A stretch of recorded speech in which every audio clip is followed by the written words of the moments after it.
Olá, pessoal. Então, continuando a nossa série de videoaulas sobre máximos e mínimos de funções de várias variáveis, começando com duas variáveis, a gente viu na videoaula anterior a definição de ponto crítico.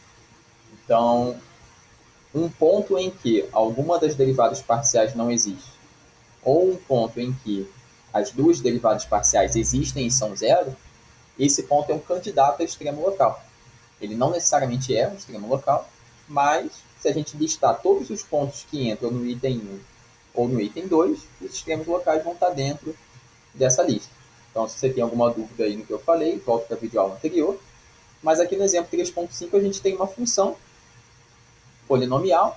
Então, como as derivadas parciais existem sem problema para todo ponto do domínio, que é R2, não temos nenhum ponto na condição 1, e os pontos que satisfazem a condição 2 rende um sistema bem simples, com uma única solução, que é o ponto 1 menos 2, ou seja, esse é o único ponto crítico da função.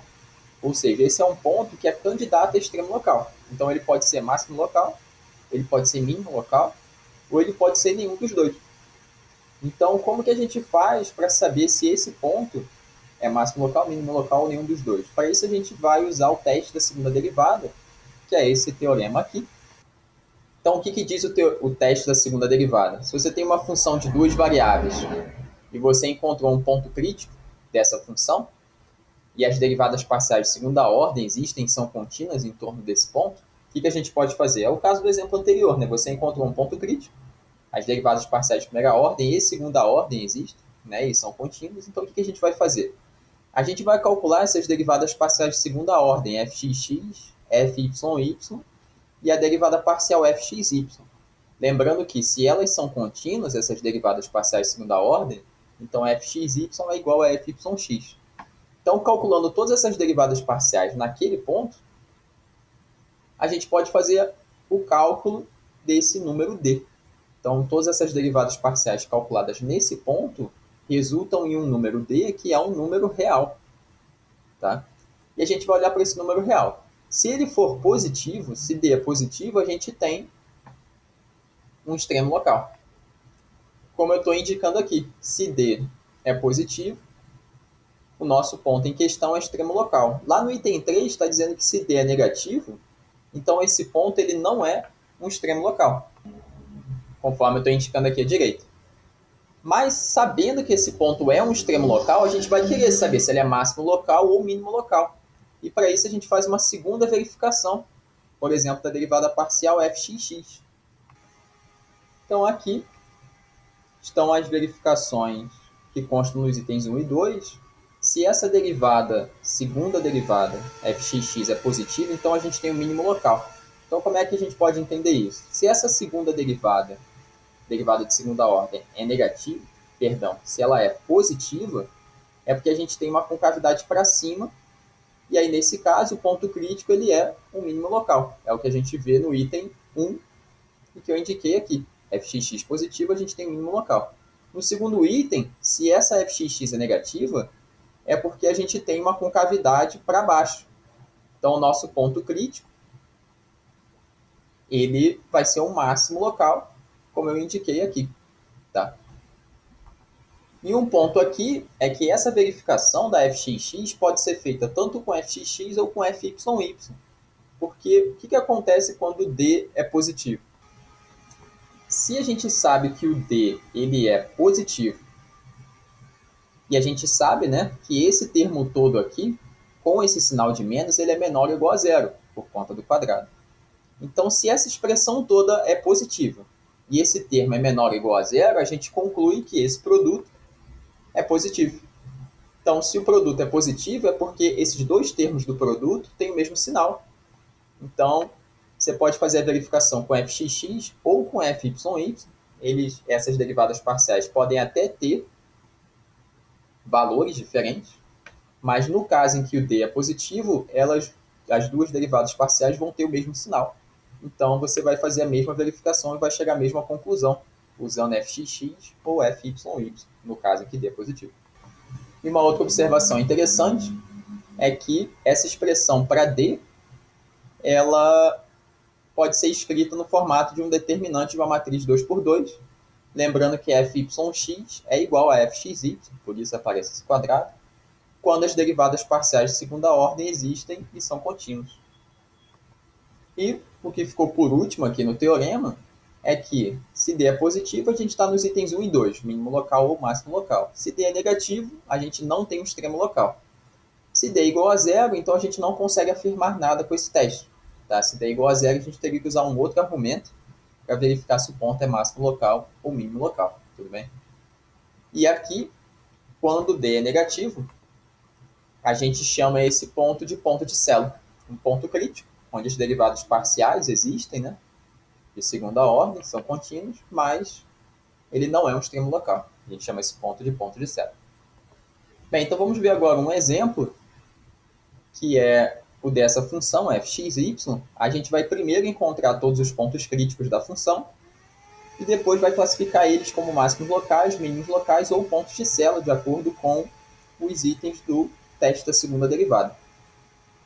Então, deem um pause no vídeo, encontrem todos os pontos críticos da função e depois retornem aqui para a gente dar continuidade. Então, podem pausar o vídeo. Então, são esses os pontos críticos. Como que a gente fez isso, né? As derivadas parciais de primeira ordem dessa função, elas sempre existem em todo o plano, porque essa é uma função polinomial.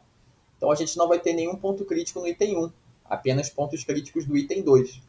Então, aqui é importante a gente atentar para o fato de que esse item 2, na verdade, é um sistema.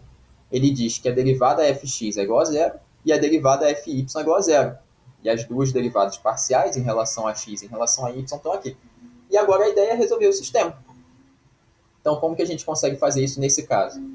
A gente pode isolar o y na primeira equação, encontrar y igual a x ao cubo e substituir na segunda. Né? Então, quando vocês quiserem, podem pausar o vídeo, né, para tentar acompanhar um pouco melhor as contas se for necessário. Mas aqui, colocando 4x em evidência, fatorando, a gente vai chegar nesse produto. Então, ou o termo da esquerda é zero, ou o termo da direita do produto é zero. Então, 4x é igual a zero, resulta em x é igual a zero. X oitava menos 1 é igual a zero, vai render x oitava igual a 1, e, portanto, x é igual a mais ou menos 1. Então, lembrando que a gente está com uma função de duas variáveis nesse enunciado. Os pontos do domínio que são pontos críticos são pontos de R2, com coordenadas x e y. Então, cada valor de x desse tem que ter um valor de y correspondente para formar um ponto do domínio da função.